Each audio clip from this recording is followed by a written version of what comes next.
Wo steht die Tassen? Die Tassen steht auf dem Tisch. Wo steht das Regal? Das Regal steht neben der Pflanzen. Wo ist das Wasser? Das Wasser ist im Glasl. Und wo hängt die Lampen? Die Lampen hängt überm Tisch. Hallo, schön, dass ihr wieder dabei seid. Findet ihr es auch manchmal schwer, die Präpositionen in unserem Dialekt zu verstehen? Heute schauen wir uns diese Präpositionen in unserem Dialekt an. Am Ende wartet dann noch ein Quiz auf euch. Los geht's! Wie ihr sicher wisst, sind alle diese Präpositionen Wechselpräpositionen. Im heutigen Video fokussieren wir uns auf die Frage wo. Das heißt, wir verwenden diese Präpositionen mit Dativ. In Teil 2 lernt ihr dann diese Präpositionen mit der Frage wohin, also mit Akkusativ in unserem Dialekt kennen. Starten wir mit auf. Präposition auf. Das Buch liegt auf dem Tisch. Das Buch liegt auf der Kisten. Das Buch liegt auf dem Glasl. Präposition unter. Der Zettel liegt unterm Topf. Der Zettel liegt unter der Tassen. Der Zettel liegt unterm Glasl. Präposition über. Das Post-it hängt überm Tisch. Das Post-it hängt über der Verena. Das Post-it hängt überm Büdel. Präposition neben. Der Stift liegt neben am Laptop. Der Stift liegt neben der Kisten. Der Stift liegt neben am Schüssel. Präposition vor. Die Glühbirn ist vorm Apfel. Die Glühbirn ist vor der Verena.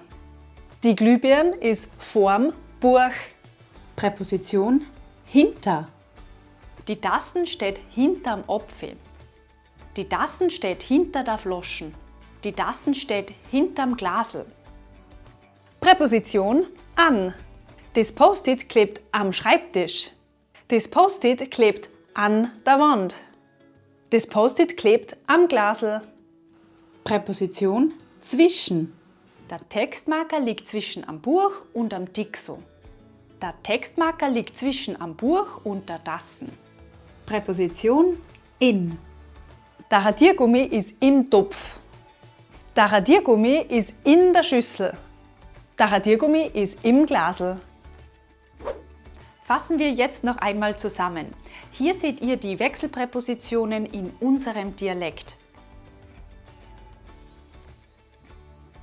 Wenn diese Präpositionen mit einem weiblichen Artikel kombiniert werden, hängen wir immer ein da an.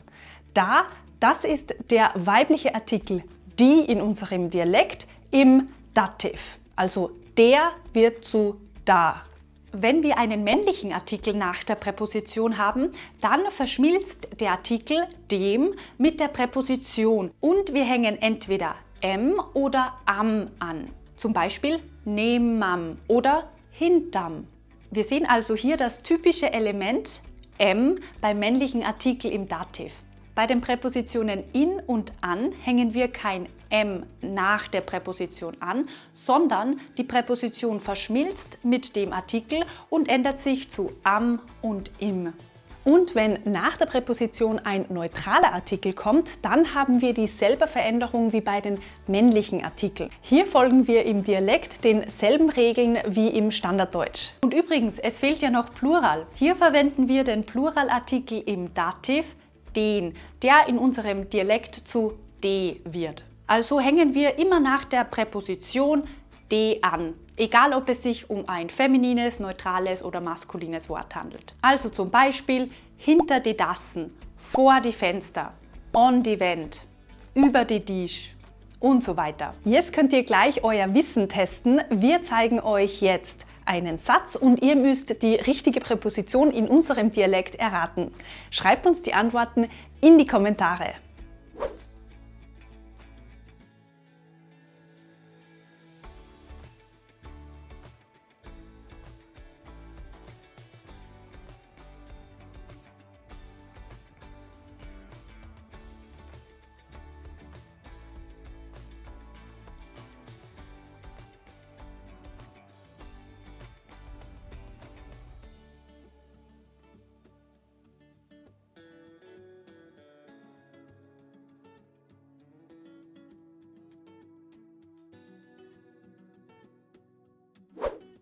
Wie immer, danke fürs Zusehen und wir sehen uns beim nächsten Mal wieder. Bis dahin nicht vergessen, gemeinsam macht Deutsch in Österreich doppelt so viel Spaß.